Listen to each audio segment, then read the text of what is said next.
ఓం సమర్థ సద్గురు శ్రీ సాయినాథ్ మహారాజ్ की జై. ఓం సాయిరామ్.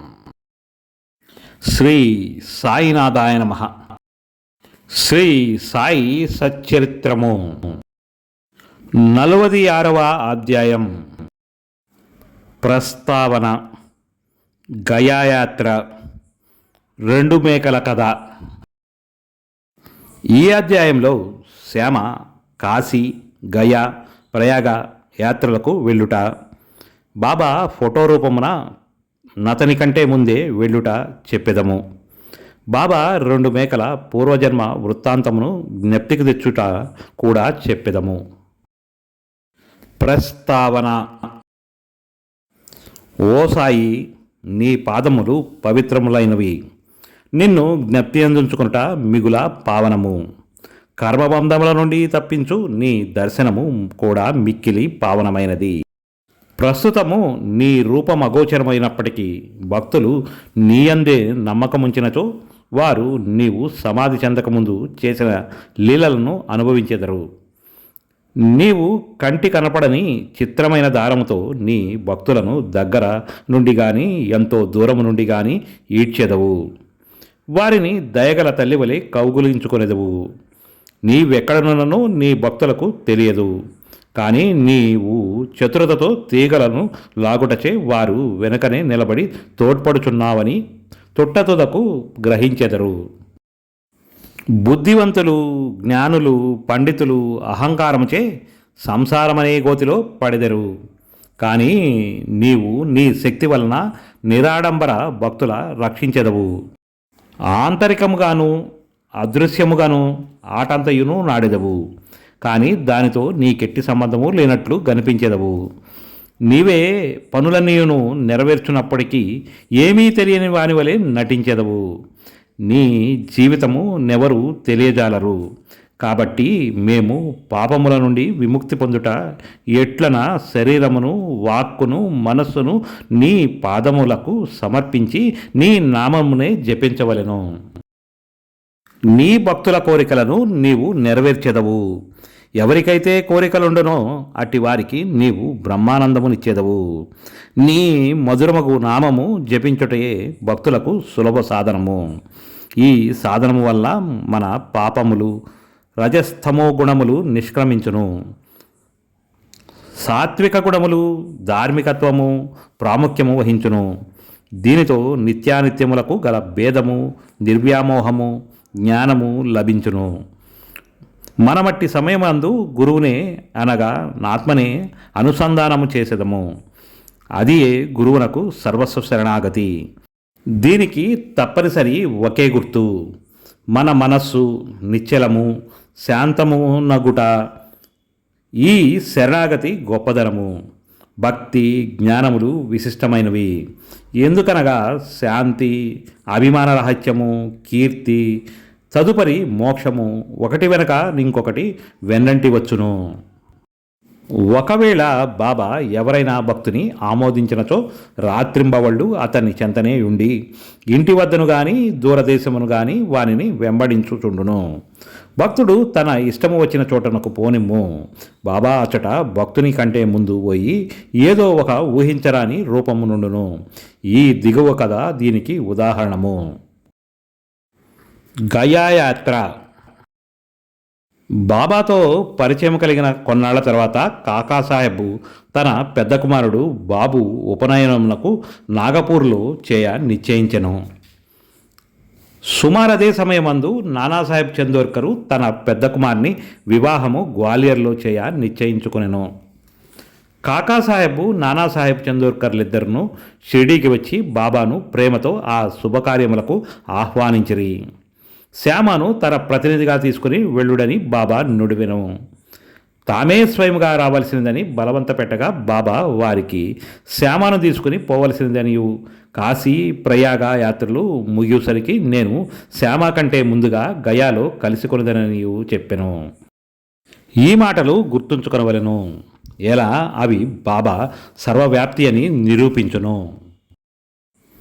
బాబా వద్ద సెలవు పుచ్చుకొని శ్యామ నాగపూరు, గ్వాలియరు పోవు నిశ్చయించెను. అతడి నుండి కాశీ ప్రయాగ గయ పోవాలనుకొనెను. అప్పాకోతే అతని వెంట బోవ నిశ్చయించెను. వారిరువురు మొదట నాగపూర్లో జరుగు ఉపనయనంకు పోయిరి. కాకాసాహెబ్ దీక్షిత్ శ్యామకు 200 రూపాయలు ఖర్చుల నిమిత్తము కానుకగానిచ్చెను. అచట నుండి గ్వాలియర్ పెళ్లికి పోయిరి.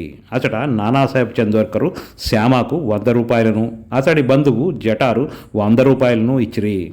అక్కడి నుండి శ్యామ కాశీకి వెళ్ళెను. అచట జటారు యొక్క అందమైన లక్ష్మీనారాయణ మందిరంలో అతనికి గొప్ప సత్కారం జరిగెను. అచట నుండి శ్యామ అయోధ్యకు పోయెను. అచట జటారు మేనేజరు శ్రీ రామమందిరమున ఆహ్వానించి మర్యాద చేసెను. వారు అయోధ్యలో 21 రోజులుండిరి. కాశీలో 2 మాసములుండిరి. అక్కడి నుంచి గయాకు పోయిరి. రైలు బండిలో గయాలో ప్లేగు గలదని విని కొంచెము చికాకు పడిరి. రాత్రి గయా స్టేషన్లో దిగి ధర్మశాలలో బస చేసిరి. ఉదయమే గయా పండ వచ్చి ఇట్లనెను, యాత్రికులందరూ బయలుదేరుచున్నారు, మీరు కూడా త్వరపడు. అచట ప్లేగు గలదా అని శ్యామ ప్రశ్నించెను. లేదని పండ జవాబునిచ్చెను. మీరే స్వయంగా వచ్చి చూచుకొనుడెను. అప్పుడు వారు తమ వెంట వెళ్ళి పండా ఇంటిలో దిగిరి. ఆ ఇల్లు చాలా పెద్దది. పండా ఇచ్చిన బసకు శ్యామ చాలా సంతృష్టి చెందెను. అచట గల బాబా యొక్క అందమైన పెద్ద పటము అతనికి అన్నింటికంటే ఎక్కువ ప్రీతిని కలగజేసెను. అది ఇంటికి ముందు భాగంలో మధ్య నమర్చబడి ఉండెను. దీనిని చూచి శ్యామ మైమరిచెను. కాశీ ప్రయాగ యాత్రలు ముగియుసరికి నేను శ్యామ కంటే ముందుగానే గయకు బోయేదనని అను బాబా పలుకులకు జ్ఞప్తికి తెచ్చుకొనెను. కండ్ల నీరు గమ్మెను, శరీరము గగ్గురు పొడిచెను, గొంతుక ఆర్చుకొని పోయెను. అతడు వెక్కి వెక్కి ఏడవసాగెను. ఆ పట్టణంలో ప్లేగు జాడ్యము గలదని భయపడి ఏడ్చుచున్నాడేమోయని పండ అనుకొనెను. పండాను బాబా పటమెక్కడ నుండి తెచ్చితివని శ్యామ అడిగను.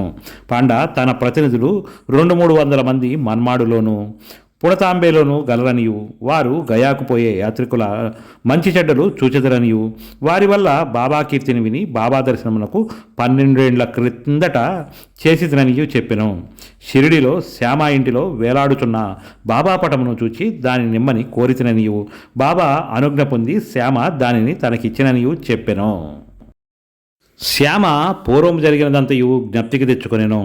పూర్వము తనకు పటమునిచ్చిన శ్యామాయే ప్రస్తుతము తన ఇంట నతిథిగానుడా గ్రహించి పండ మిక్కిలి ఆనందించెను. వారిరువురు ప్రేమానురాగములను అనుభవించి అమితానందమును పొందిరి. శ్యామకు పండ చక్కని రాజలాంఛనములతో స్వాగతమిచ్చెను. పండ ధనవంతుడు. అతడొక పల్లెకిలో కూర్చుండి శ్యామను ఏనుగు పైన కూర్చుండబెట్టి ఊరేగించెను. అతిథికి తగిన సౌకర్యములను నేర్పరిచెను. ఈ కథ వల్ల నేర్చుకొనవలసిన నీతి: బాబా మాటలు అక్షరాల సత్యములనియు, బాబాకు తన భక్తుల యందుగల ప్రేమ అమితమనియును తెలియచున్నది. ఇదియే కాక వారికి జంతువుల యందు కూడా సమాన ప్రేమ ఉండెను. వారు వానిలోనొకరుగా భావించడివారు. ఈ దిగువ కథ దీన్ని వెల్లడించును. 2 మేకల కథ. ఒకనాడుదయము బాబా లేండి తోట నుండి తిరిగి వచ్చుచుండెను. మార్గమున మేకల మందను చూచెను. అందులో 2 మేకల మీద బాబా దృష్టి పడెను. బాబా వానిని సమీపించి ప్రేమతో తాకి లాలించి వానిని 32 రూపాయలకు కొనెను. బాబా వైఖరిని చూచి భక్తులు ఆశ్చర్యపడిరి. బాబా మిగుల మోసపోయినని వారు అనుకొనిరి. ఎందుచేతనగా ఒక్కొక్క మేకను 2 గాని 3 గాని 4 గాని రూపాయలకు కొనవచ్చును. 2 మేకలకు 8 రూపాయలు హెచ్చు కాదనిరి. బాబాను నిందించిరి. బాబా నెమ్మదిగా నూరుకొనెను. శ్యామ తాత్యాకోతే బాబాను సమాధానం వేడగా, బాబా నాకు ఇల్లు కానీ కుటుంబము కానీ లేకుండుట చేత నేను ధనము నిల్వ చేయరాదు అనిరి. మరియు బాబా తమ ఖర్చుతోనే 4 సేర్ల శనగపప్పును కొని మేకలకు పెట్టమని చెప్పిరి. పిదప ఆ మేకలను వారి యజమానికి తిరిగి ఇచ్చివేసి వాని పూర్వవృత్తాంతము ఈ రీతిగా చెప్పిరి. ఓ శ్యామ, తాత్య, మీరీ బేరంలో నేను మోసపోయితనని అనుకొనుచున్నారు. అట్లు కాదు. వాని కథ వినుడు. గత జన్మలో వారు మానవులు. వారి అదృష్టం కొలది నా జతకాండ్రుగా నుండివారు. వారొకే తల్లి బిడ్డలు. మొదట వారికి నొకరిపై నొకరికి ప్రేమయుండెను. రాను రాను శత్రువులైరి. పెద్దవాడు సోమరి గాని చిన్నవాడు చురుకైనవాడు. అతడు చాలా ధనము సంపాదించెను. పెద్దవాడు అసూయ చెంది చిన్నవాడిని చంపి వాని ద్రవ్యమును అపహరింపనించెను. తమ సోదరత్వమును మరచి వారిద్దరూ కలహించిరి. అన్న తమ్ముని చంపుటకు పెక్కు పన్నాగములను పన్నెను, కానీ నిష్ప్రయోజనములయ్యెను. ఇద్దరు బద్ధవైరులైరి. అన్న ఒకనాడు తన సోదరుని బడిసెతో కొట్టెను. చిన్నవాడు అన్నను గొడ్డలితో నరికెను. ఇద్దరదే స్థలమున చచ్చిపడిరి. వారి కర్మఫలముచే మేకలుగా పుట్టిరి. నా పక్క నుండి పోవుచుండగా వారిని ఆనవాలు పట్టి తిని వారి పూర్వజన్మ వృత్తాంతమును జ్ఞప్తికి తెచ్చుకొంటిని. వారి యందు కనికరించి వారికి తిండి పెట్టి కొంత విశ్రాంతి కలగజేసి యోదార్చవలనని అనుకుంటుని. అందుచే నింత ద్రవ్యమును వ్యయపరిచితిని. అందులకు మీరు నన్ను దూషించుచున్నారా? నా బేరము మీరిష్టపడకుండుటచే నేను వాని యజమాని వద్దకు తిరిగి పంపివేసి తిని. మేకలపైన కూడా బాబా ప్రేమ ఎట్టిదో చూడుడు. 46వ అధ్యాయం సంపూర్ణం. సద్గురు శ్రీ సాయినాథార్పణమస్తు.